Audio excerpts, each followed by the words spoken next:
তিথি চলে গেলে একটু পর আয়েশা আসলো। আয়েশার হাত ফাঁকা দেখে অনু ছোট ছোট চোখে তাকালো। কফি আয়েশার মুখ মলিন হয়ে গেল। ক্যান্টিন পুরোটা সিনিয়র ভাইয়েরা দখল করে নিয়েছে। কতক্ষণ দাঁড়িয়ে থেকেও সিরিয়াল পেলাম না। আমি নিয়ে আসি, তুই থাক। আমার খুব মাথা ব্যথা করছে, এখন এক কাপ কফি না হলে হবে না। কোনো যাওয়া যাবে না। আমার মনে হয় দুই দলের মারামারি লাগবে। এক বড় ভাই আমাকে পাঠিয়ে দিল বাসায় যাওয়ার জন্য। কেন? জানি না, বলল অনুফা আর তুমি এখনই বাসায় যাও। আমাকে কিভাবে চিনবে? আমার নাম জানে কিভাবে? জানি না, তবে আয়াস ভাইয়া এই কলেজে পড়েছে। মনে হয় ভাইয়া আমাদের ব্যাপারে কথা বলে রেখেছে। অনু নিচে ঠোঁট কামড়ে একটু চিন্তা করে বলল, চল তাহলে বাসায় যাই, আমারও ভালো লাগছে না। তিথিটাকে একদম সহ্য হচ্ছে না, তাই এক প্রকার পালানোর জন্য বাড়িতে যাওয়ার জন্য রাজি হয়ে গেল। আয়েশাকে তিথির কথাটা আর বলল না। বাসায় যাচ্ছে বলে লাভ কি? সারা খান কিচেনে নাস্তা রেডি করছে। অনু গায়ে পাতলা শাল জড়িয়ে নিচে আসলো। বড় মা কি করো? রেডি করি, কিছু লাগবে? না, আমি হেল্প করি। আয়। বড় মা, তোমার শীত লাগছে না? তোমার জন্য শাল নিয়ে আসি। চুলার কাছে থাকলে শীত লাগে না, শাল লাগবে না। কি খাবি বল? ভাপা পিঠা বানাও। সারা খান মনে মনে হাসলেন। অনুর সব আবদার আয়াজ আর সারা খান পর্যন্ত সীমাবদ্ধ থাকে। অনেক দিন হলো অনুর আবদার বন্ধ হয়ে গেছে। প্রায় 4-5 মাস পর আবদার করলো। ধীরে ধীরে পুরনো অনু ফিরে আসছে। সারা খানের খুব ভালো লাগছে অনুর আবদার শুনে। অনু কিচেনে ঢুকে সারা খানকে সহযোগিতা করছে। বাসায় অছি আর সারা খান আর অনুভা ছাড়া কেউ নেই। আয়াজ তার বউকে নিয়ে কক্সবাজার গেছে। আরিয়া খান আর আয়েশা তার নানু বাড়ি ঘুরতে গেছে। আরহাম খান ভোরে বাসা থেকে বেরিয়ে গেছে বন্ধুদের সাথে আড্ডা দিতে। সহকারী ছুটির দিন, তাই সবাই সবার মতো করে সময় পার করছে। অনু, আমাকে এক কাপ কফি দিয়ে যাও। অজয় সিঁড়ির উপর থেকে কণ্ঠ উঁচু করে বলে, আবার নিচের রুমে ঢুকলো। অনু নিচের হাতে এক কাপ কফি করে অজয় রুমের সামনে দাঁড়ালো। অনুমতি নিবে কিনা দ্বিধা দ্বন্দ্বে পড়ে গেল। এমন সময় ভারত কণ্ঠে বলে উঠল, ভিতরে আসো। অনু চমকে উঠল। সে দরজার সামনে আসছে। অজয় ভাই জানলো কেমনে? বুক ধুক ধুক করছে। চড়ে চড়ে বার কয়েক শ্বাস নিয়ে ভেতরে ঢুকলো। অচি ড্রেসিং টেবিলের সামনে দাঁড়িয়ে চুলে জেল দিচ্ছে। অনু পেছনে দাঁড়িয়ে অপলক চোখে তাকিয়ে আছে। আলতো হাতে মসৃণ চুলগুলো বুলিয়ে বুলিয়ে জেল লেপটে দিচ্ছে। অনুর ইচ্ছে করছে নিজের ছোট ছোট হাতে পরম আবেশে চুলগুলো সেট করে দিতে, কিন্তু সে আশা তার আজীবন পূরণ হবে না। এই লোকটা তাকে ঘৃণা করে, বেহায়া মনে করে, তাই তো তার থেকে অনেক দূরত্ব বজায় রাখে। যথাসাধ্য চেষ্টা করে সামনে না পড়ার। অচের চুল সেট করে অনুর দিকে ঘুরে দাঁড়ালো। হাত বাড়িয়ে কাপ নিতে অনুর সম্বিত ফিরে এলো। কাপটি হাতে নিয়ে ছোট চুমুক দিল। বসো। অনু প্রশ্নবোধক চোখে চাইলে বিছানা দেখিয়ে দিল। অনু আস্তে করে বিছানার পাশে বসলো। অচে চেয়ার টেনে অনুভার সামনে বসলো। অচে এত নিকটে বসে অনুর অস্বস্তি হচ্ছে। গায়ের চাদরের এক অংশ আঙুলে পেঁচিয়ে আবার ছেড়ে দিচ্ছে। অচে তীক্ষ্ণ চোখে পর্যবেক্ষণ করছে আর মনে মনে হাসছে। কফি শেষ করে কাপটা হাতে বাড়িয়ে টেবিলের উপর রাখলো। গম্ভীর ভরাট কণ্ঠে বলল, লেখাপড়া কেমন চলছে? ভালো। কেউ ডিস্টার্ব করে নাকি? ডানে বামে মাথা নাড়িয়ে না করলো। কোচিং ঠিক মতো করো। হুম। আয়শা যে কয়দিন না আসবে, কোচিং যাওয়ার দরকার নেই। সামনে পরীক্ষা, এখন না গেলে অনেক সমস্যা হবে। কোচিংয়ে যা পড়ানো হয় সব ব্যবস্থা করে দিব। বাসায় পড়ে পরীক্ষাটা দিয়ে আসবে শুধু। ভাইয়াকে বলতে হবে। অচে ঠোঁট বাঁকিয়ে এক চিলেতে হাসলো। তোমার ভাইয়াকে আমি বলে দিব। আচ্ছা। অনু যাওয়ার জন্য উঠে দাঁড়ালো। অচির কথা শুনে থেকে গেল। ফুচকা খাবে? অনু অবিশ্বাসী নয়নে তাকালো। আপনি নিয়ে যাবেন? অচি হাসলো। বিকালে রেডি থেকেও নিয়ে যাব। অনু খুশি মনে অচির রুম থেকে বেরিয়ে গেল। অনু হালকা আকাশি কালার গাউনের সাথে ম্যাচিং হিজাব বেঁধে নিল। চোখে হালকা কাজল দিল। ঠোঁটে লিপ বাম দিয়ে রেডি হয়ে নিল। এতেই ছিল কিশোরীকে বারবি ডলের মতো লাগছে। সারা খানের কাছে এসে বলে, বড় মা দেখো তো আমাকে কেমন লাগছে। সারা খান মুচকি হেসে ললাটে চুমু দিয়ে বললেন, আমার মিষ্টি সোনাকে পুতুল পুতুল লাগছে। তা কোথায় যাওয়া হচ্ছে?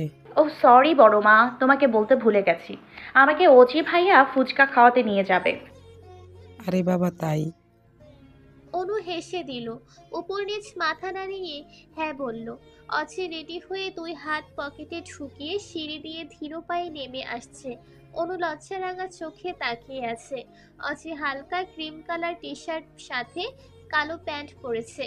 মাথার চুল জেল দিয়ে উপর দিকে সেট করা, চোখে ক্রিম কালার চশমা, বাম হাতে সাদা চেনের ঘড়ি। অসম্ভব সুন্দর লাগছে। সারা খানকে বলে দুজন বেরিয়ে গেল। আবির, বাবা কোথায়? ড্রয়িং রুমে রেগে আগুন হয়ে আছে। কি হয়েছে? ভাইয়া কল দিয়েছিল, বাবার সাথে কি নিয়ে যেন রেগে ফোন কেটে দিছে। বাবার সাথে কিসের রাগ? ভাইয়া তো কখনোই বাবার সাথে উঁচু গলায় কথা বলে না। জানি না আপি, মা রাগে গজগজ করতে করতে রুমে গেছে, তুমি গিয়ে দেখো কি হয়ে। আরাবি দীর্ঘশ্বাস ছেড়ে রুম থেকে বেরিয়ে গেল। আহিস চৌধুরী ড্রয়িং রুমে মন ভার করে বসে আছে। আরাবি বাবার কাছে বসলো। আহিস চৌধুরী এক পলক মেয়ের দিকে তাকিয়ে সৌজন্যমূলক হাসি দিল। প্রত্যুত্তরে আরাবিও হাসলো। কি হয়েছে বাবা? আবরিশাম কল দিয়েছিল রে মা। কি বলে? 90 লক্ষ টাকা চাচ্ছে। এই মুহূর্তে এত টাকা কিভাবে দিব? আহিস চৌধুরীর ব্যবসার হাল বেশি একটা ভালো না। বছরখানেক হলো ব্যবসার লাভে ভাটা পড়ে গেছে। আগে ব্যবসা পারিবারিক ছিল। 2 বছর হলো সব ভাইয়েরা নিজেদের ভাগ আলাদা করে ফেলেছে। হঠাৎ এত টাকা ভাইয়া কি করবে? আরাবি চিন্তিত হয়ে গেল। আহিস চৌধুরী লম্বা শ্বাস ছাড়লেন। বলছে না, মা কি বলে? ছেলে ভক্তি মা আর কি বলবে, দিতে বলে। তুমি চিন্তা করো না, আমি মার সাথে কথা বলছি। আহিস চৌধুরী স্বস্তির নিঃশ্বাস নিল। তিনি জানেন তার ছোট্ট মেয়ে তাহেরা চৌধুরীকে ঠিক সামলে নেবে। আরাবি ছোট হলেও বুদ্ধি অনেক তুখর। আহিস চৌধুরী বাসা থেকে বেরিয়ে গেল। মা, আসবো? আরাবি যখন আমাকে জ্ঞান দিতে আসবি না, বাপের চামচামি বাদ দে। আরাবি হেসে মায়ের কাছে বসলো। তাহেরা চৌধুরী তার গহনার বক্স বের করে কি যেন করছিল। কি করবে এগুলো? ভাইয়া তো দেশে নেই যে বিয়ে দিয়ে তার বউকে ঘরে তুলবে। আবির তো ছোট, তাহলে এগুলো বের করছো কেন? তাহেরা চৌধুরী চোখ গোল করে মেয়ের দিকে এক পলক তাকিয়ে ধমকিয়ে উঠলেন। চুপ কর বেয়াদব মেয়ে। এই গহনাগুলো বিক্রি করে আমার ছেলেকে টাকা দিব। হায় হায় মা, তুমি এটা কি বলছো? এর উপর আমাদের 3 জনেরই সমান অধিকার, আর তুমি শুধু ভাইয়ার জন্য বরাদ্দ করছো।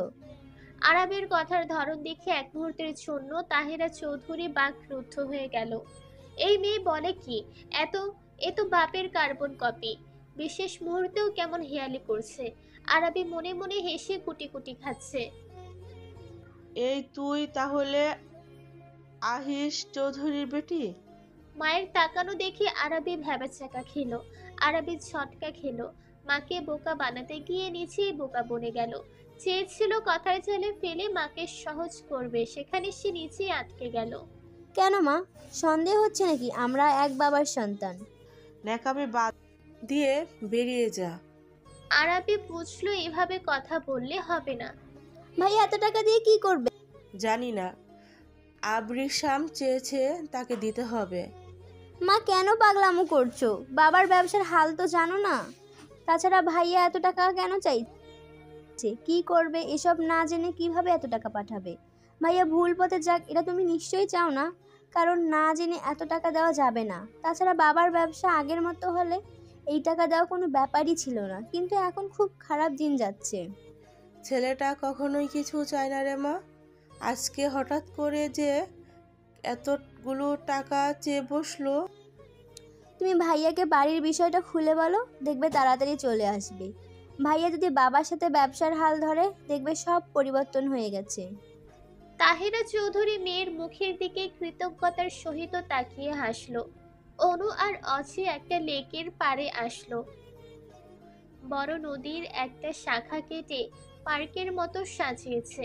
বিকেল হলে অনেক মানুষজন ভরে যায়। অনুকে একটা চেয়ারে বসতে দিয়ে অছি একটু দূরে গিয়ে কারোর সাথে ফোনে কথা বলে আসলো।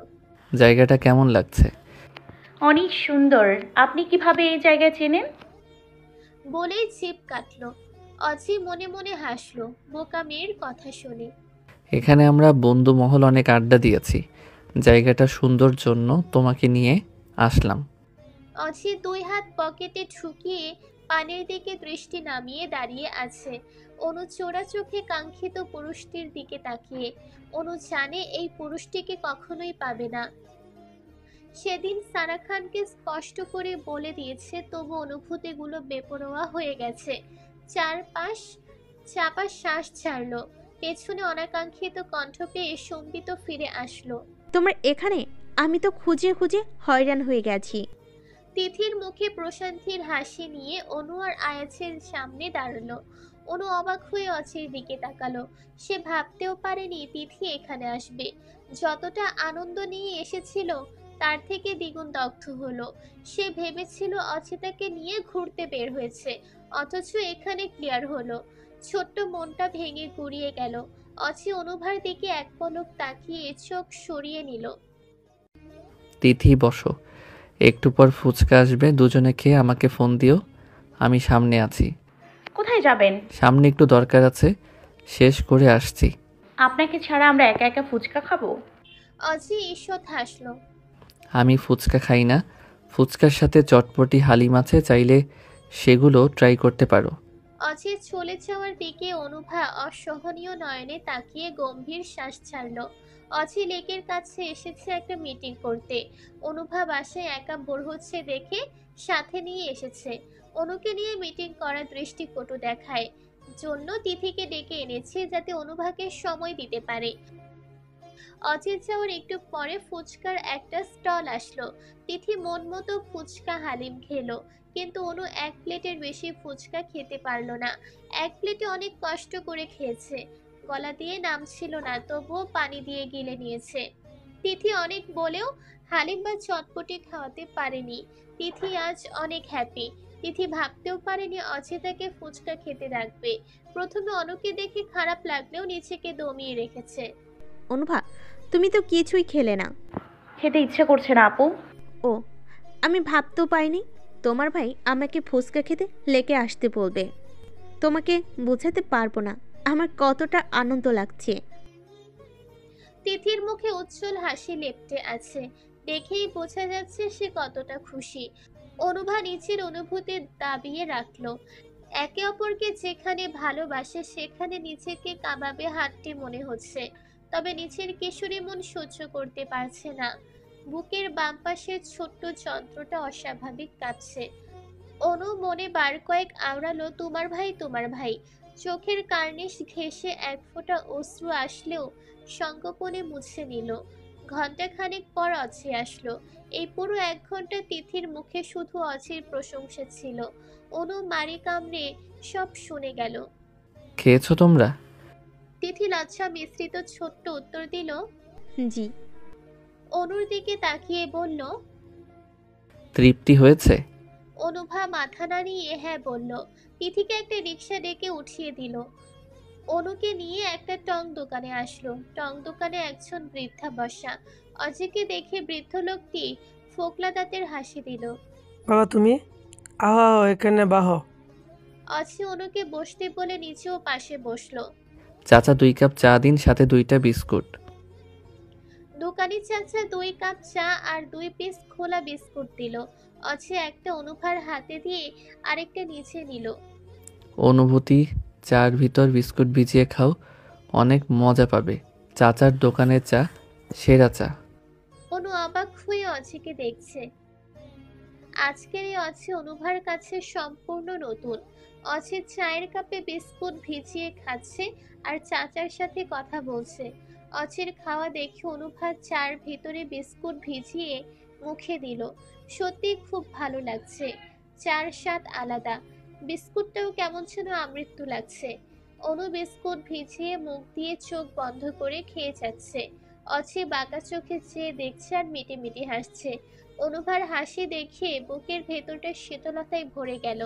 অনুভার হাসিতেই যেন তার সমস্ত সুখ বিরাজ করছে। তিথিকে দেখে অনুভার মন খারাপ হয়েছিল, এটার ক্ষিপ্ত দীপ্ত অছি এক পলকেই ধরে ফেলে। অনুভা ফুচকা খায়নি, বিল দিতে গিয়ে টের পেয়েছে, তাই তো তিথিকে বিদায় দিয়ে ছোট্ট পুষ্পটাকে নিয়ে ঘুরছে। যদিও অচির ঘোরার কোনো ইচ্ছা ছিল না। চা শেষ করে অনুভা অচির হাতে কাপ দিল। ভাইয়া চার সাথে বিস্কুট অমৃত লেগেছে, আমি ভাবতেও পারিনি এত মজার চা হয়। অচি তৃপ্তির হাসি দিল। এখন মন ভালো হয়েছে? অনুভা চমকে উঠল। অচি ভাই কি করে বুঝলো তার মন খারাপ? সে তো মুখে হাসি ঝুলিয়ে রেখেছিল। ভাবনা শেষ হলে চলো বাসায় যাব। আপনি কি আমার মনের কথা সব শুনতে পান? মিনমিন করে বলল। অচি মনে মনে হাসলো। পিচিরা মনের কথা মনে বলে না, তাই শুনতে পাওয়া যায়। অনু মন খারাপ করে বলল, আমি তো মনে মনে বলতে চাই, তা জোরে হয় বুঝতে পারি না। অনুভার বোকা বোকা কথা শুনে অচির শব্দ করে হেসে উঠল। অচির হাসির দিকে অনুভা মুগ্ধ হয়ে তাকিয়ে আছে। এই হাসি আরো 2 বছর আগে দেখেছিল। কি তৃপ্তিদায়ক হাসি! অচির হাসি দেখে অনুভাও হাসলো।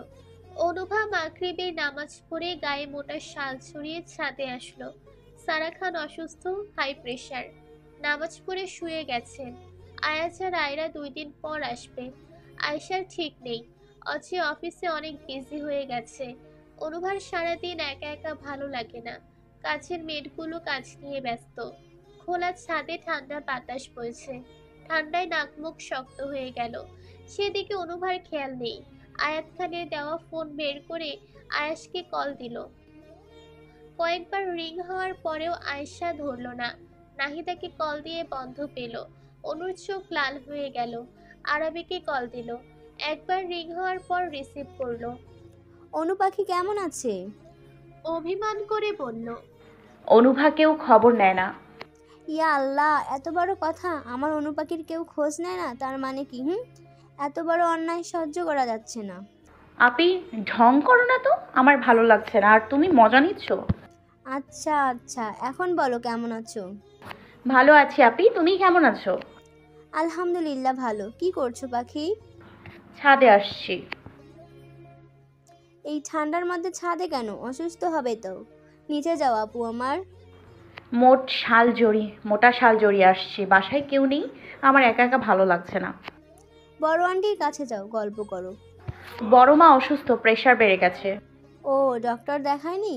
হুম। আর 1 মাস আছে পরীক্ষার, তাই না? হুম। পরীক্ষা শেষ হলে তুমি আর আয়শা এসে ঘুরে যাবে। আমি আবিরকে পাঠিয়ে দেব তোমাদের নিয়ে আসতে। আবির ভাই কোথায় আপু? দুষ্টুটা এখানে ঘ্যান ঘ্যান করছে। অনু হিহি করে হেসে দিল।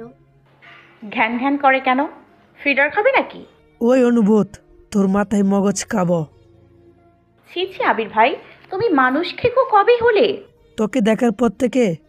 দাঁড়াও, খালামণিকে বলছি। ওই তুই চুপ কর, বেশি পাকনামি করবি না। তোদের বাসায় গিয়েছিলাম, তখন একবার দেখা করা প্রয়োজন মনে করলি না। আবার আমার বোনের থেকে নেকিম করে খবর নিচ্ছিস, পাজিল মেয়ে একটা। আরিপি, তুমি কিছুই বললে না, আমি ন্যাকা? তোরা 2 বছর থাম। অনু পাখি, তুই মন খারাপ করিস না। এই বডের হাত দিয়ে আমাকে জ্বালিয়ে মারলো।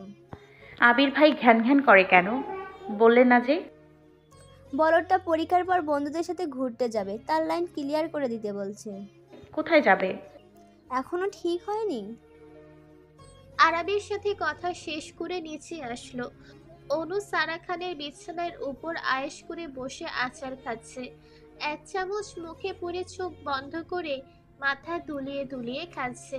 ঠোঁটের আশেপাশে ছোপ ছোপ লেগে আছে। গোলাপি মুখশ্রীতে আচারের কালছেটে দাগে অনুকে মারাত্মক সুন্দর লাগছে। চেহারাটা পুরো ডলের মতো, বসেছে সেভাবেই। অজি মাত্রই অফিস থেকে বাসায় ঢুকলো। সারা খান অসুস্থ দেখে গিয়েছে, তাই মায়ের সাথে দেখা করতে এসে দরজায় থমকে দাঁড়ালো। অজি 1 হাত দ্রুত পকেটে চালান করে দিল। সেলফোন বের করে ছটফট করে ফটাফট কয়েকটা ছবি তুলে নিল। ধীর পায়ে অনুভার পাশে বসলো। মুখের আচার শেষ হলে চোখ খুলে আরেক চামচ নিতে ধরে পাশে অচিকে দেখে একটু চমকে উঠল। অজিকে বুঝতে না দিয়ে একটা বোকা হাসি দিল। অজয় শীতল চোখে তাকিয়ে আছে। ভয় পেয়েছি। অজি চোখ ছোট করে কপাল গুটিয়ে নিল। কেন? এভাবে কেউ না জানিয়ে সামনে আসে, আমি ছোট মানুষ না। এরপর জানিয়ে আসবো। খাবেন? অজি মাথা দিয়ে না করলো খাবে না। অনু এক চামচ তুলে মুখের কাছে নিয়েও নামিয়ে রাখলো। ভাইয়া পায়েস খাবেন? রাত্রে? আমার খেতে ইচ্ছে করছে, কিন্তু একার জন্য বানাতে ইচ্ছে করছে না। বড় মাকে বললাম খাবে না। তুমি পায়েস করতে পারো? অজি বিস্ময় চোখে তাকালো। পারি। সুগার কম দিয়েও? আমি পায়েসে সুগার দিই না। ওকে। মম কোথায়? ভাইয়ার সাথে কথা বলছে। অজি অনুর ঠোঁটের দিকে ঘোর লাগা চোখে তাকিয়ে আছে। আচারের তেল ঠোঁটে লেগে ছিটছিট করছে। যে কেউ এমন অবস্থায় দেখলে লোভাতুর হয়ে যাবে। অজির ঘোর লেগে গেছে। ধীরে ধীরে অনুর মুখের কাছে এসে চটকে উঠে থুপ থুপ পা ফেলে রুম থেকে চলে গেল। নিজেকে অনেক কষ্টে নিয়ন্ত্রণ করে রুমে এসেই ওয়াশরুমে ঢুকলো। অনু পায়েস রান্না করে ডেকোরেট করলো। ডাইনিং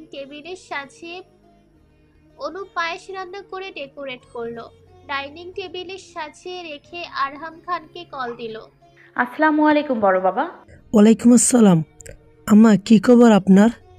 আরহান খান গম্ভীর আর বদমেজাজি ছিল, কিন্তু অনুভা আর আয়েশার কাছে হাওয়াই মিঠাই। কণ্ঠ শুনেই মিলিয়ে যায়। কখন আসবেন? অনেক রাত হয়ে গেছে তো। আমি রাস্তায় আছি আম্মা। আপনার কিছু লাগবে? লাগবে না, তাড়াতাড়ি আসেন। অনু ফোন রেখে অজিকে ডাকতে আসলো। ভাইয়া আসবো? না। অজির গম্ভীর কণ্ঠ শুনে অনু কেঁপে উঠল। কি করেন? জামা পাল্টাই, তুমি যাও, আমি আসছি। অনু জিভ কাটলো। নিজের মাথায় নিজেই চাটি মেরে দৌড়ে চলে গেল। অনু ডাইনিং টেবিলে বসে ফোন টিপছে। অজি কখন এসে পাশে বসেছে জানে না। অনুর হাত থেকে ছো মেরে ফোন নিয়ে গরম চোখে তাকালো। এই মেয়ে, ফোন কোথায় পেলে? ধমকে উঠল। এত জোরে ধমক দিল যে অনুর চোখ আপনা আপনি বন্ধ হয়ে গেল। অনুভার ভয়ে হাত পা কাঁপাকাঁপি শুরু হয়ে গেছে। ওই যে বাবা, ওর সাথে রাগ করছো কেন? আয়াত যাওয়ার সময় দিয়ে গেছে। এতদিন হলো ফোন চালাই আর আমাকে একটাবার জানালে না। আর এই বয়সে কিসের ফোন? ও শুধু কথা বলে, তাই তুমি হয়তো দেখোনি। শুধু কথা বলে না, ফেসবুক চালায়। অজি দাঁতে দাঁত চিপে কথা বলছে। চোখ লাল টকটকে হয়ে গেল। সারা খান অজির রাগ দেখে আঁতকে উঠলেন। শান্ত হও, এমন রূপ অনু দেখলে ভয় পাবে। অনুর কাছে তোমার এই রূপ অজানা, বলেও এই রূপ অনুবার সামনে প্রকাশ করবে না। অজি ফোঁস করে বার কয়েক শ্বাস নিয়েও শান্ত হতে পারছে না। অনুর ফোন টেবিলের উপর আছাড় মেরে উঠে হনহন করে উপরে চলে গেল। অজির যাওয়ার দিকে অনুর টেরা চোখে দেখলো। বড় মা, ভাইয়ারা এমন করছে কেন? ফেসবুক আমি চালাই না, ওটা আয়েশার আইডি। অনুর গাল বেয়ে অস্ত্র গড়িয়ে পড়ছে। সারা খান চোখের পানি মুছিয়ে দিলেন। কাঁদিস না, একটু পর পায়েস নিয়ে সরি বলে দিস, ঠিক হয়ে যাবে। আরহাম খান আসলে সারা খান পায়েস দিল। পায়েস খেয়ে আরহাম খান অনুর রান্নার অনেক প্রশংসা করলো। প্রশংসা শুনে অনুর মন চাঙ্গা হয়ে গেল। একটু আগের ভয়ঙ্কর ধমক ভুলে গেছে। বড় মা, ভাইয়াকে পায়েস দিয়ে আসি, আমার অনেক ঘুম পেয়েছে। সারা খান মাথা দিয়ে হ্যাঁ বললেন। অনু এক বাটি পায়েস নিয়ে সোজা অজির রুমে ঢুকলো। অন্যদিকে রুমে ঢোকার অনুমতি নিল আজ নিল না। দরজা খোলা পেয়ে সুযোগের সৎ ব্যবহার করলো। রুমের বাতি অফ করা, বারান্দায় আলো এসে রুম হালকা আলোকিত করেছে। রুমের সব দেখা যাচ্ছে। অজির বিছানা ফাঁকা দেখে বারান্দায় উকি দিল। অজি বারান্দায় বসে আকাশের দিকে তাকিয়ে আছে। অনু সোজা অজির সামনে গিয়ে দাঁড়ালো। অজিকে কিছু বলতে না দিয়ে চোখ বন্ধ করে নিল।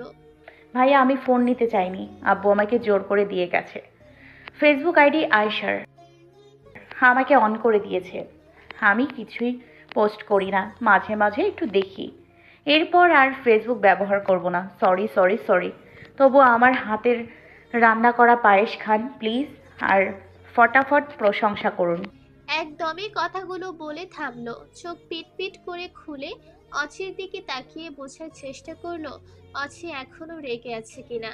অচি আগের মতোই থম মেরে আছে। বাটি রেখে রুম থেকে বেরিয়ে যাও। দ্বিতীয়বার অঘটন ঘটার আগেই ফটাফট ভাগো। অচির থমথমে কথা শুনে অনু এক মুহূর্ত না দাঁড়িয়ে বেরিয়ে গেল। দেখতে দেখতে অনুভার আর আয়েশার পরীক্ষা শেষ হলো। খানবাড়িতে তিথির আসা যাওয়া বেড়ে গেছে। অধিক সময় অচির সাথে হেসে হেসে কথা বলে। আয়াজ ব্যবসার পাশাপাশি আয়রাকে নিয়ে ঘুরতে ভোলে না। যদিও অনুভাকে সাথে নিতে চায়, কিন্তু অনু চায় না। স্বামী স্ত্রীর মাঝে কাবাব মেয়ে হাঁটতে হওয়ার ইচ্ছে নেই। অনু বিকালে ছাদে আসলো। অনেক দিন ছাদে আসাই হয় না। পড়াশোনার চাপের কারণে ছাদের কার্নিশ ঘেঁষে দাঁড়ালো। ঠান্ডায় নাক বন্ধ হয়ে গেছে। মুখ দিয়ে ফুসফুস করে শ্বাস ছাড়ছে। মনটা একেবারেই খারাপ। কেন যেন সবসময় না চাইতেও দুশ্চিন্তা ঘিরে থাকে। ফোন ভাইব্রেট করতে দেখে মীরা বেগম কল দিয়েছে। আসসালামু আলাইকুম। ওয়ালাইকুম আসসালাম। আমার আম্মাজান কেমন আছে? আলহামদুলিল্লাহ ভালো। আম্মু বলো মা। কবে আসবে? আমি কেন যেন খুব বাজে বাজে স্বপ্ন দেখি। দুশ্চিন্তা করো কেন আম্মু? দুশ্চিন্তা করলে আজে বাজে স্বপ্ন দেখো? তুমি দুশ্চিন্তা করো না, আমরা খুব তাড়াতাড়ি আমাদের কলিজার টুকরার কাছে আসব। আম্মু আমি দুশ্চিন্তা করি না। মাঝরাতে হঠাৎ নিঃশ্বাস বন্ধ হয়ে ঘুম ভেঙে যায়। মাঝে মাঝে মনে হয় অনেক বড় পাহাড় থেকে নিচে পড়ে যাচ্ছে, আমাকে ধরার কেউ নেই। চলে আসুন আম্মু প্লিজ, খুব তোমাদের দেখতে ইচ্ছা করছে। অনু পাখি, এভাবে কথা বলছো কেন? কি হয়েছে মাকে খুলে বলো তো। আমার মেয়েটা তো এত দুর্বল না। আমাদের মেয়ের অনেক শক্ত, বুদ্ধিমতী। পরীক্ষা তো, কোথাও ঘুরতে যাবে? তোমার আয়াস ভাইয়াকে বলবো 2 বোনকে কোথা থেকে ঘুরিয়ে নিয়ে আসবে। যাবে তুমি মা? না আম্মু, তোমরা আসলেই হবে। আম্মু তোমাকে অনেক ছুঁয়ে দিতে ইচ্ছে করছে, তোমার বুকে ঘুমাতে ইচ্ছে করছে। আম্মু আমি তোমাদের জন্য তৃষ্ণার্ত, তোমার উষ্ণতা পেতে চাই আম্মু। অনু হু হু করে কেঁদে উঠল। ফোনের ওপাশে নীরা খানও কেঁদে দিল। অনুভা ফোন ফ্লোরে রেখে নিচে বসে 2 হাঁটু ভাঁজ করে কান্না করতে লাগলো। অনু কিছুদিন হলো খুব মনমরা হয়ে থাকে। কেন মন খারাপ হয় নিজেই বুঝে না। অনুভা, এই অনুভা, কোথায় যাস? আয়শা নিচ থেকে ডেকে উপরে আসছে। অনু আয়শার ডাক শুনে মাথা তুলে চোখ মুছে নিল। মাগরিবের আজান অনেক আগে হয়ে গেছে। চারপাশে কুয়াশায় ভরে গেছে। কি? কখন থেকে ডাকছি তোকে, সাথে কি করছিস? আম্মুর সাথে কথা বললাম। তুই কান্না করেছিস? না, কেন ডেকেছিস বল? ও, অজি ভাইয়া এসেছে, বলল শুক্রবার তিথি আপুর বিয়ে, আমাদের সবাইকে তারেক ভাইয়া দাওয়াত দিয়েছে। কি কি?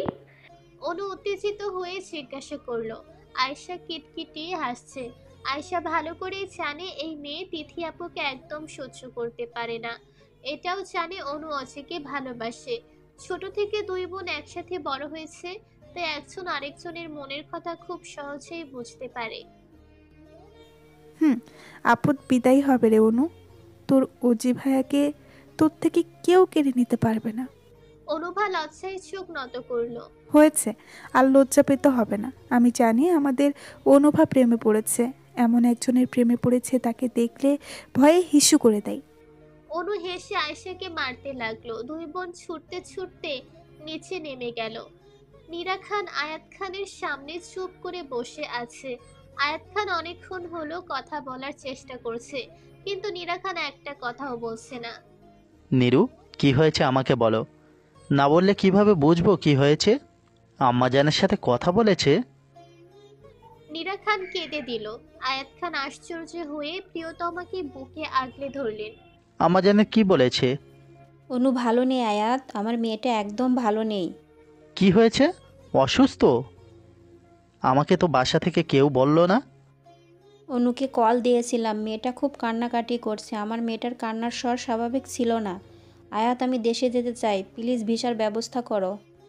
চিন্তা করো না, আমি এখনই ব্যবস্থা করছি। আয়াত খান ফোনের মাধ্যমে ভিসার ব্যবস্থা করলেন। নীরা খানকে জানিয়ে দিলেন, নীরু, বৃহস্পতিবার রাত্রেই ফ্লাইট, দেশের কাউকে বলো না। আমার আম্মাজানকে সারপ্রাইজ দিব। সারপ্রাইজটা যেন সবার জীবনে কাল হয়ে না যায়। নীরা খান খুশি হয়ে প্রিয় পুরুষটিকে জড়িয়ে ধরল। আয়াত খান মুচকি হেসে প্রিয়তমাকে নিজের সাথে মিশিয়ে নিলেন। দেখতে দেখতে প্রায় শুক্রবার এসে গেল। রাত পোহালে তিথির বিয়ের দিন। অনু আর আয়েশাকে অচির সকাল সকাল রেডি হতে বলে নিচের রুমে গেল।